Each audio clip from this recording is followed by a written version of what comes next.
What's up, Duval? It's your favorite Jag, Bucky Brooks, and this is Bleav in Jaguars, a podcast dedicated to the Jacksonville Jaguars and all things surrounding the football team. Really excited today. We're just going to do like a little quick pod, talk about what happened over the course of the weekend.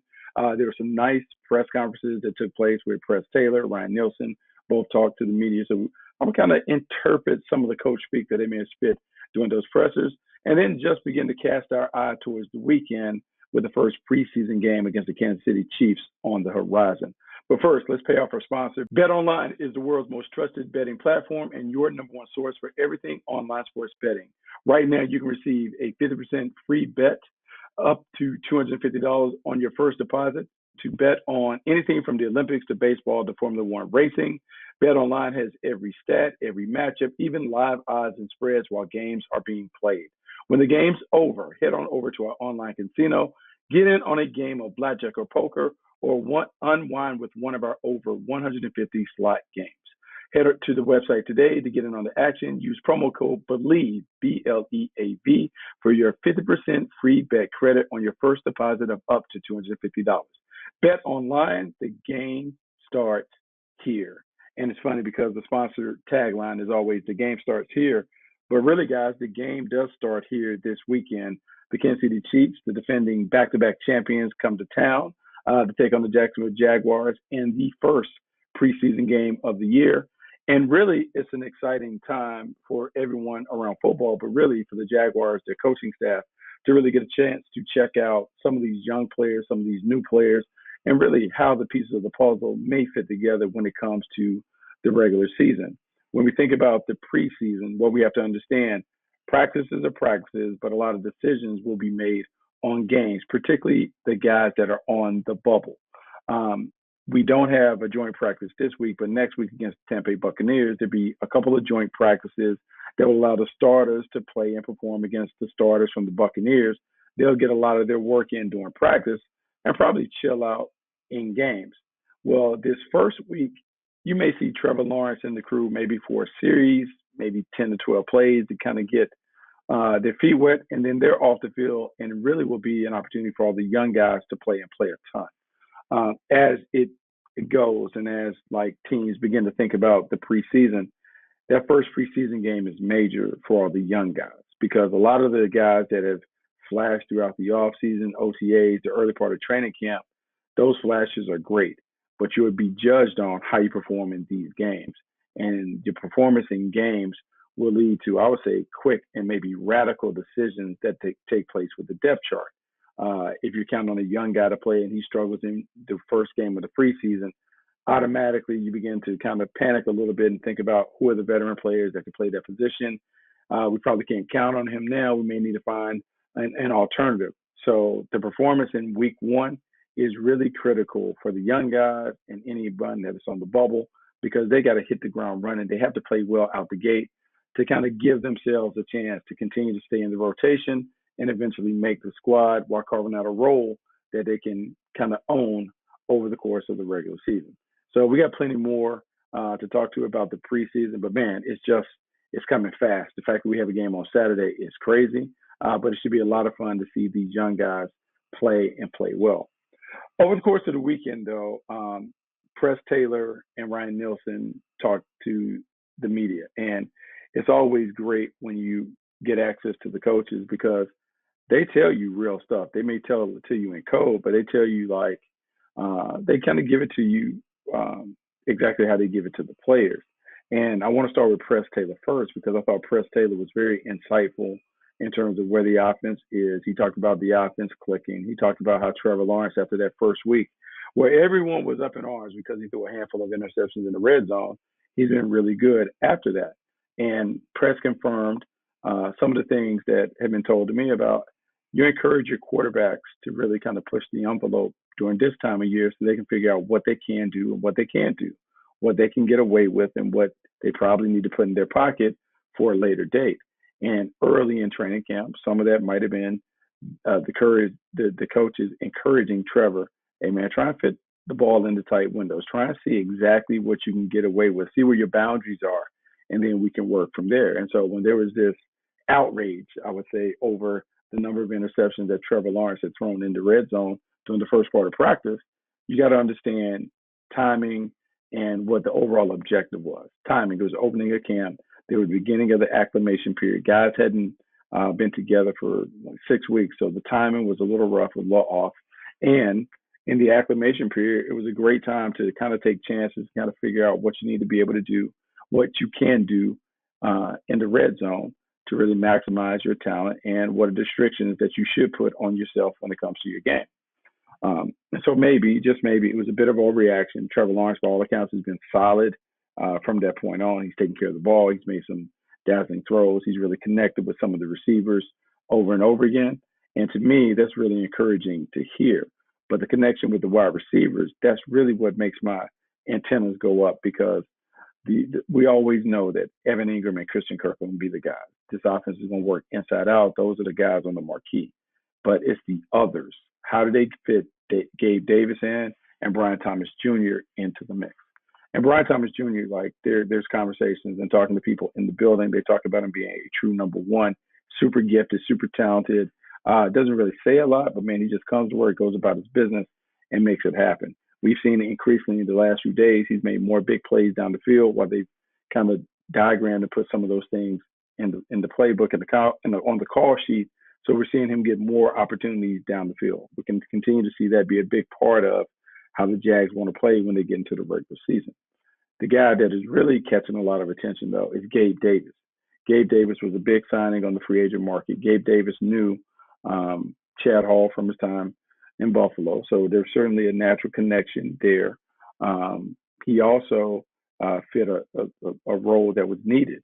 Big body playmaker on the outside who had the size and strength and physicality to win those one-on-one matchups, but also was the vertical threat. I would say this, man, the chemistry that you already see developing between Davis and Lawrence is really encouraging. It's positive. The other thing that you see is like Gabe Davis is kind of the fun-loving guy that keeps everyone loose, but he knows how to get down to business when it's time to. You can already get the vision that they have for this offense in terms of being ball control, being an intermediate passing game that occasionally pops the big play.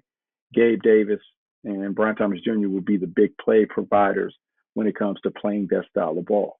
When it comes to Gabe Davis, I can tell you that in talking to the people around the building, coaches and those things, he's getting more and more comfortable running around. You can see it in his explosiveness and the stuff that he's doing coming out his breaks in the cones. You can see him making more plays. You can see him winning the 50-50 balls. You can see this guy really settling into his role as maybe the number two receiver, the wide receiver two, even though you have Kirk and Ingram kind of, I guess, sharing the marquee as the number one guy. So Gabe Davis has been terrific. He's been great. I think everyone should be really encouraged by him. I think in the backfield, I think Tank Bigsby has been given more opportunities. He's been given more opportunities to kind of showcase what it can do. And I think that's another positive development as the Jaguars are thinking about building out the depth that they have in these rotations. Tank Bigsby is huge because what he is a physical runner. He can get downhill. He can kind of plow between the tackles. That should soften up the defense and allow Travis Etienne to continue to be a big factor as a runner and a receiver. The more Tank Bigsby plays, the better it is for this offense, because to me, it suggests that they are running the football, they're controlling the football, and they're trying to keep their offense and defense playing complementary ball. If they can do those things, it's going to work out. The offensive line, they're just getting the pads on. They're beginning to adapt and adjust to what it's like to have contact and do those things. But honestly, you won't be able to really assess what that line looks like until we get into games, until we get into these live periods where we got to move the furniture in the den. We got to move these big boot dudes off the ball, and we got to see if we can make it happen up front.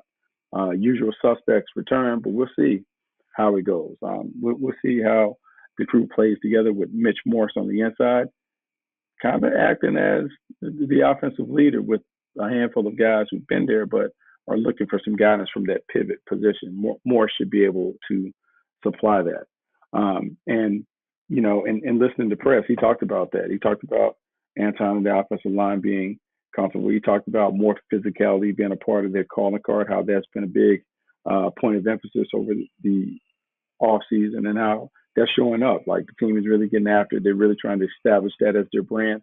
And it will be determined ultimately by the performance of The players, if the unit buys in, they're tough, they're physical, they do the things that they expect to do, then you have the team that you certainly want to have in Jacksonville. But on the other side of the ball, the defense, man, the defense is the one that probably is undergoing the biggest makeover. Ryan Nielsen takes over for Mike Caldwell, and I thought Mike Caldwell did a fine job. But man, there's something about Ryan Nielsen that leads me to believe this defense is going to be a lot better than people anticipate. He kind of comes from that Pete Carroll tree, so it's going to be about simplicity and execution and letting guys play fast and play with their hair on fire and getting after it. When you hear the players talk about the simple design of the defense, when you have two or three front calls, two or three mid-range calls, and then a couple different splits to get off the field. You want to allow your players to play off their instinct and not necessarily have them thinking and guessing and doing too much. Ryan Nielsen's in that thought. And so everything that they've done has been to simplify the game for the players. Simple front, four-man front, two edge players put their hand down in the dirt, they're coming. 95% of the time, they're in attack mode going to get a quarterback. Love it. Love it because it fits the skill set of Trayvon Walker and Josh Hines-Allen. I outlined that on the last podcast, how I felt like it was a perfect scheme fit, perfect marriage for those guys. But it extends beyond that. Is running to the ball, is giving great effort, is knocking the ball out, like being very aggressive when it comes to getting the ball out, because we know that turnovers ultimately determine who wins and who loses games. When you think about what Nielsen was talking about in the presser, he talked about the install period being very slow, methodical, like continue to go over and refine it and over and refine it until they have it down. The other part that he talked about is you can't really determine anything until you put the pads on. And even though the great stuff that we see in practice is great, it's about the games and how you perform in games, or how you tackle in games, or how you create disruption and big hits in games. That is a big part of who is going to eventually make the team and be around and jump into the rotation. As I look around and I look at his defense, there's a lot of conversation about Devin Lloyd moving to the middle. Here's what I say about that. Some defense coordinators believe you put your fastest, most instinctive player in Mac linebacker because it makes your defense play faster. He gets it. He sees it. They go fast. They hustle. When it comes to being able to see Devin Lloyd do that, like, it's about playing with instinct. This is about creating spots for him to be able to use his instincts and just let it go. Because he's so talented, he's such a disruptive force when he's able to just see ball, get ball. I'm of the mindset that they are just, hey, let's let him hunt, let's let him go make plays, let him be aggressive and figure all that out. We'll back him up, and that's what they're trying to do. I'll say when I look at this defense, and Nielsen talked about just how it's really important that the effort is there, the energy is there, and that they're just going to continue to evaluate it as it goes. It's not a hard deadline or anything. They're just going to keep evaluating it. The team will eventually settle in. I will say, like, in listening to him, man, he's so excited about some of the guys. He's excited about Tyson Campbell. He's excited about his ability to play man-to-man coverage on the outside and do some of that elite stuff that you want your corners to be able to do. He was excited about the two pass rushers. Talked about him. Couldn't stop talking about him. They raved about him. All those other things. So he's excited about the connection that he has with the front line guys. But the secondary is the place where a lot of times the casual will be able to tell whether this team is good or not. And the casual should pay close attention to Chris Richard and the work that they are doing. He and Corey have done a really good job of working with this young crew, getting them to buy into the details of the fundamentals. More importantly, the communication has been solid. And so when they're all kind of buzzing and chirping and moving around and kind of figuring out who's where and what to do, it's organized chaos, because when you have the players, they know clearly exactly what to do. The other part about that is just being able to cross-train and put multiple people in a position to be able to impact the game in the secondary. He talked about playing musical chairs and bouncing guys around. You got plenty of time to settle in on that stuff, but it's just a matter of continue to do it, continue to make it work. And when they put it together on the practice field, look, it should be great. I do know there's a bit of an injury to Dewey. Dewey has to miss some time, but it gives more guys opportunities to kind of step up and get in there. Antonio Johnson being one. So let's talk about Antonio Johnson. You know, with Dewey being out, like, the rotations have changed, but I think it's actually been a good thing because they talked about being very, very multiple. on defense and trying to figure out different slots to put different players. Well, when you're a team that likes to cross train your players, it gives you the opportunity to not only be prepared for injuries, but to maximize the individual talents of the player to then make the collective better. When I think about just the different pieces that they've assembled over the course of the off season in training camp, man, you're seeing it play out. You're seeing different combinations get on the field. You're seeing James Jones play inside and outside, trying to figure out if he's better outside and if he could be a guy that when you go to nickel, he plays primarily outside with Darnell Savage playing inside.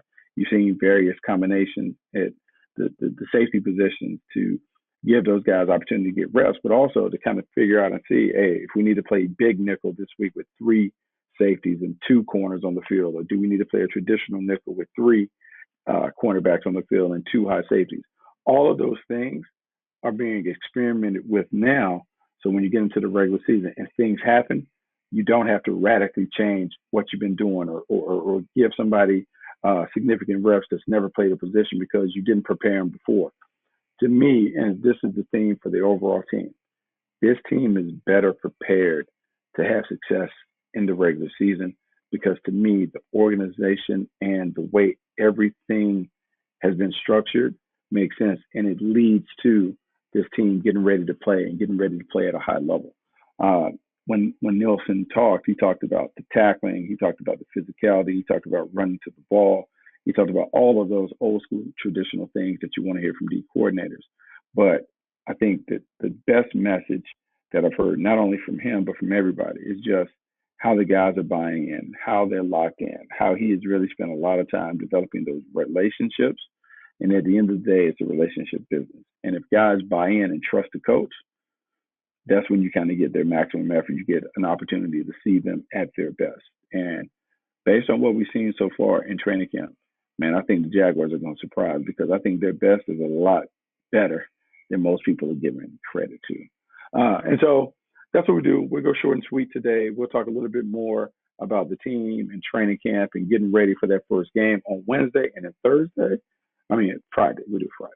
Friday, we're going to do like something different. I think we're going to do like a little preview. I'm going to do a little old school scouting report on the Kansas City Chiefs. Even though we won't see it, it'll kind of be like a little introduction to how we'll talk about teams and how we'll get ready to prepare for teams and talk about what we could see in action when games are on the slate. So that's it. I'm Bucky Brooks. This is Bleav in Jags. And before I sign off, make sure you rate, review, subscribe to the podcast. Make sure you check out all the cool stuff that we're doing on the Bleav Network. Got a lot of my colleagues doing great stuff. Now that training camps have kicked off, everyone is out and about putting great content on the podcast network. So make sure you check that out. Make sure you check out Bleav Network on Fubo. Check out some of the video podcasts that we have. A lot of guys are doing cool stuff, and I just want to make sure I encourage you to check out the stuff that we're doing. Until next time, I'm Bucky Brooks. This is Bleav in Jags. I will see you